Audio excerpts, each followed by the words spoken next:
What's up, everybody? This is PrefixWiz bringing you another Unity tutorial.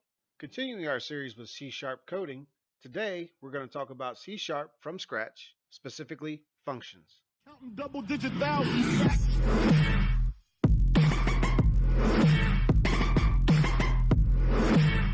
C# from scratch, and specifically functions. Let's go ahead and open Unity.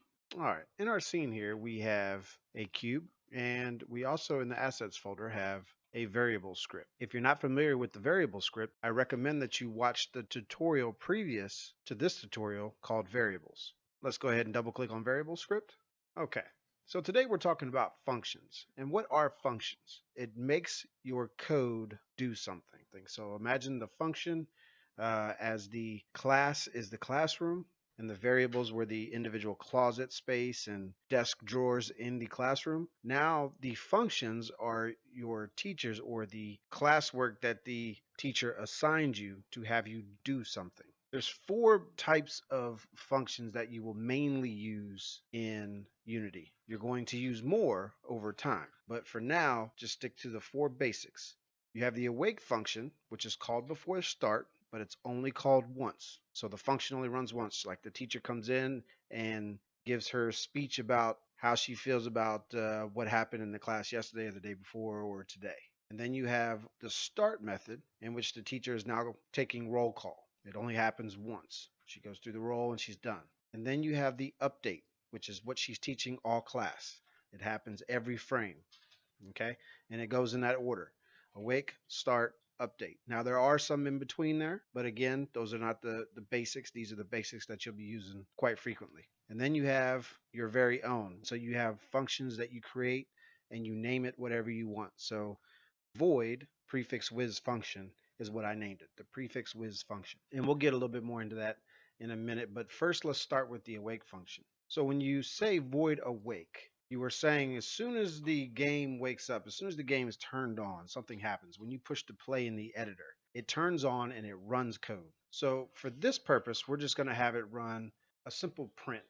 In the awake function, I'm using the word print. Print in C# just means I want you to print to a console. And let me open that window. And this is the console. Okay. And what it's going to do is just read the lines of code and then spit out exactly what I tell it to. And that's it. No more, no less. So it's going to print the word awake. Anything in between quotations is it's a string, also basically an alphanumeric text. It's going to send that through saying I'm awake. I'm using the word awake. Okay. And then it's going to print closet.name. So we're saying, hey, closet, what's in there? And whatever's in there, display the name of whatever's in there. So that's what that's going to do. And then pencils, we're just saying simply pencils. Okay, we know that pencils was an int. I want you to display the value of whatever's in there, how much is in there. Same thing with pens, except for pens can, remember it's a float, so pens are able to display fractions. Okay, and then we also had string, and that was your name. Okay, and it's whatever we decide to type down there. Okay, whatever we decide to put in the editor, because we made these all public, we can actually manipulate these in the editor. Okay, so we're just going to save this. Let's go back in the editor. So let's take the script and put it on the main camera. And then let's click on the main camera, and you'll see down here in the inspector view that we have the script named variables here. And we have the closet, the pencils, the pens, and whatever name we decide to type in here. Okay, so for right now, we're going to use this game cube that we decided to put in here earlier.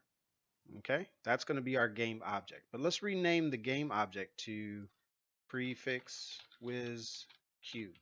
That's the name now of this object, PrefixWiz cube.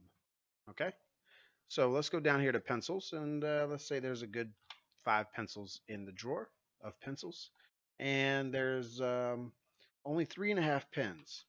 So there's 3 pens, and one of them exploded, but there's a little bit of ink left, so we got 3.5 pens.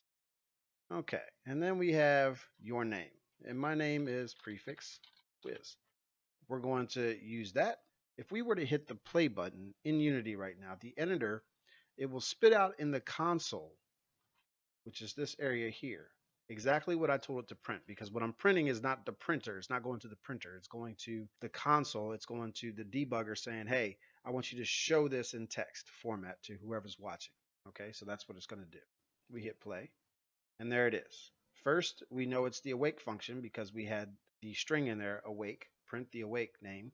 And then it said print the cube dot name. So the name of this game object, there's a game object in closet called PrefixWiz cube, and it is this cube because we dragged this cube down in there. That is the cube that we're seeing. And then we had pencils. We had the number 5. We also had 3.5 pens, and then we typed the name PrefixWiz as our name. So it properly printed everything that we wanted it to print, and it only did it, notice, one time. Okay, the awake function is called once. Okay, so enough of that. Let's go back into the script real quick. And now that was the awake function. Then we have the start function. And like the awake function, the start function is called just after awake function, but it is only called once. So let's go ahead and place the same exact things in there, except for the first print here under awake, we're asking for it to say awake so that we know we're printing the awake stuff. Down here, we're saying, hey, print start. So now we know we're printing start stuff. Okay, let's go ahead and save that. Let's go back into Unity, and we have everything already set up. All we have to do is hit play. So let's clear this first, and let's hit play. And now you see that the awake function was called first with its components that I had in there, and then start was called, and then the start function with the prints that I told it to print out. And notice that they all were only called one time. Okay, enough of that. Let's go back into the scripting. And next is the update function. Now the update function is called after start, but then once it's called, it is called every single frame. Every single frame, 60 frames, 30 frames, or however many frames per second, it's being called every single frame. Let's do the same thing, and let's save it. And notice that we now have the same exact things being called in 3 different functions. So, okay, so now we have the same exact thing in the update function, and the update function will be called every single frame. So let's save that. Let's go back into Unity. Let's clear the console, and let's hit play. Okay, so notice in the awake, you still have those, and then you still have the starts. But now down here, we have the updates. And notice that the updates, they're actually being called every frame, and they're still being called because while we're playing this, the frames are running. Okay, let's stop that. Okay, so now what if we decided to cut this and put start before awake? Will it still run awake first? Let's see. So we put start before awake, the entire function, and let's clear this, and let's hit play, and let's see which comes up first. And nope, once again, awake was called first. So awake is always called before start in Unity. And here's the start. And of course, update is always called after start. And just remember that awake and start are only called once each. And then update is called every frame. All right, which brings us to our last function, which is our custom function. So let's put start back in its proper location. And once start is back in its proper location, let's go ahead and populate our personalized or our custom function. Okay, so once we have that set up, now we're going to see if PrefixWiz function is called. So let's go ahead and clear this after we save that. And let's push play. Okay, we see awake here. We see the start stuff here. And we see the update stuff. But we don't see the PrefixWiz stuff. Now the reason for that is anytime you create a function, a custom function, you have to actually call it. You have to say, hey, I need you to turn on, to do something, to do whatever it is that you have inside your function. I need you to do it. Okay, so let's do that. So what we can do is grab that function and let's put it in awake. So you take the function name, open and close parentheses, and a semicolon. That will call this function. This will enable this. So even though this is down there below update and below start, but because we put the function in awake, it's going to call all these first in this order, and then it's going to call this function. Then it will jump down here to read whatever's in this function, and then it will read these. And once it's done, it will come back up here, realize it's done, and then go into start. Let's save this. Let's go back into Unity. Let's clear the console. And now what we should see is awake happen, and then PrefixWiz happen, and then start happen.